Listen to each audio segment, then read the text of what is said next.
Hello,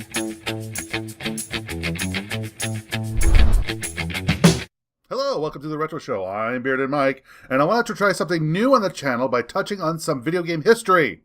I'm not calling myself an expert on the subject, so I'll welcome any feedback on any mistakes I make on the following video. Also, after the video, I'll be doing an unboxing, and it's still sealed, of a game.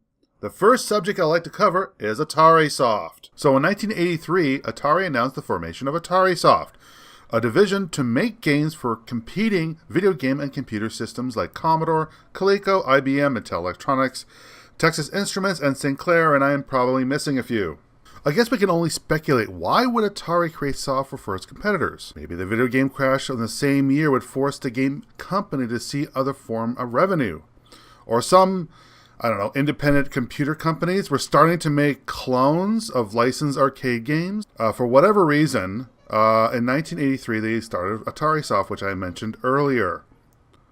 Since Atari has licensed many of the game arcades from their 2600, 5200, and 7800, and also their 8-bit computer systems, they started to port arcade games from competing video games and computer systems. In their short lifespan, Atari had a huge library with many games releases for various consoles. Most of the AtariSoft titles were produced by third-party software companies. When Jack Tramiel bought Atari in 1984, he discontinued AtariSoft.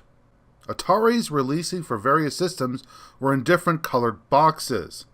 ColecoVision was orange, Television was pink, the Apple II was red, Commodore green, Commodore 64 green, Commodore VIC-20 was purple, IBM PC was blue, Sinclair the Spectrum was turquoise, and the TI-99-4A was yellow.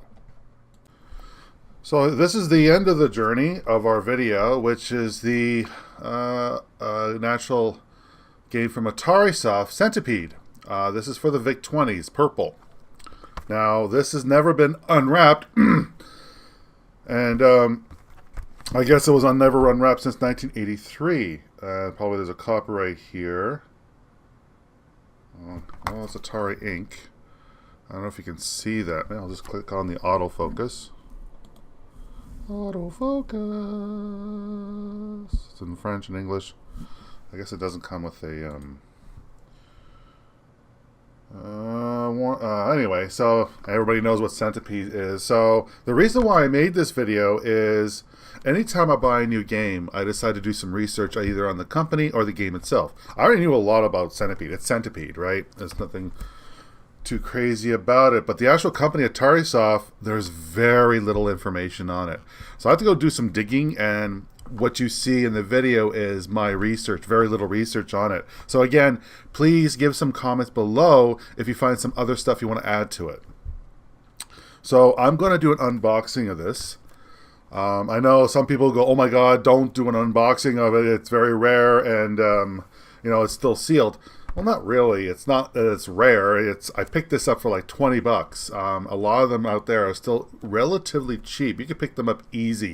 If you do have a VIC-20 or a Commodore or whatever system you have, just pick up one. It's kind of interesting to see this. So without further ado, here's the unboxing. Alright, so as you can see, I don't know if that was a really clean knife, and I'm holding the camera while I'm doing this. Alright. This is going to be a little harder than I thought. I'll use my other arm. Switched hands, and you can see the cartridge in there. And there we go. Here's the instructions. Actually, it's in color, so it's probably the first run before they started. I believe later revisions of this, later on in its lifetime, they came up with black and white to save money, but this is in color. And this has all the languages you need. Alright, put that aside. And, can I see the cartridge? Hello? Oh, there it goes. Alright. So, yeah, that's Centipede, alright. And Warner Brothers logo. And Atari. And, not much about anything else in here? Hello? I was hoping for some advertisements or some flyers. Something that says the new game's coming out, but I guess not. And that's it. That's all it is to see. So let's look at AtariSoft. Again, I have very little information about this company since its short lifespan. So that's it. That's pretty much my research on the video. Thank you for watching. If you like these kind of videos, please click on subscribe or give me some thumbs up. Until the next video, this is Bearded Mike, signing off.